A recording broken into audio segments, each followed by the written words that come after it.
ख़वातीनो हज़रात, आज की वीडियो का जो टॉपिक है वो है ख़ासकर मर्द हज़रात के लिए यूरिन ड्रॉप्स। यूरिन के बाद जो यूरिन ड्रॉप्स आते हैं, जिसकी वजह से बहुत सारे ये मुझे कमेंट भी रिसीव हुए थे कि इसके मतलब बताइए पेशाब के कतरों के मतलब, पेशाब के बाद कतरों का आना।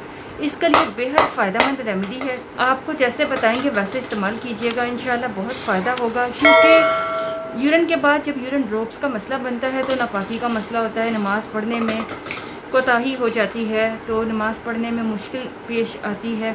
इसके अलावा और बहुत सारी प्रॉब्लम्स हो जाती हैं, तो इसके लिए बहुत ही बेहतरीन रेमेडी शेयर करने लगी हूँ। मैं अपनी बहुत सारी वीडियोस में सफ़ेद तिल का जिक्र कर चुकी हूँ। सफ़ेद तिल बेहद फ़ायदेमंद होते हैं, सेहत के लिए खून की कमी को पूरा करते हैं। लेकिन आज के इस वीडियो में इसमें हमने यूज़ करने हैं ब्लैक तिल, ब्लैक सीसम सीड्स, काले तिल लेने हैं। कितने लेने हैं मिकदार आपको आगे बताती हूँ। दूसरी चीज़ जो हमें चाहिए होगी वो है जामुन की गुठली होती है, उसको लेकर खुश्क करके पाउडर बना लें। वैसे तो जामुन की गुठली का पाउडर बना बनाया मिल जाता है, चाहे वो ले लें, बेहतर है इसको खुश्क करके खुद पाउडर बना लें।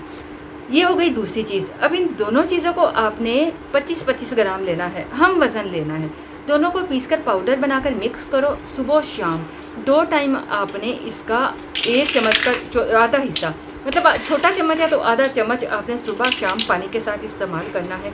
इंशाअल्लाह इसको इस्तेमाल कर लेंगे तो आपका जो पेशाब के कतरों का आना, ये मसला पेशाब के बाद कतरों का आना, ये मसला आपका हल हो जाएगा। इंशाअल्लाह आप ठीक हो जाएंगे। इसको ज़रूर आजमाएं, इंशाअल्लाह इससे आपको फ़ायदा होगा। आपका जो यूरिनेशन ड्रॉप का मसला है, यूरिन ड्रॉप्स का मसला, वो ठीक हो जाएगा। उसको ज़रूर आजमाएं, चंद दिन इस्तेमाल कर लें, आपको चंद दिन में ही फ़र्क महसूस होगा।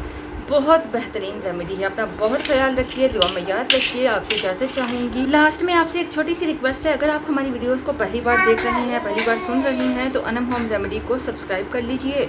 आप एक बार विज़िट कर लें, पसंद आए तो सब्सक्राइब कर लीजिएगा, और वीडियो पसंद आए तो एक लाइक ज़रूर कर लीजिएगा। अल्लाह हाफ़िज़।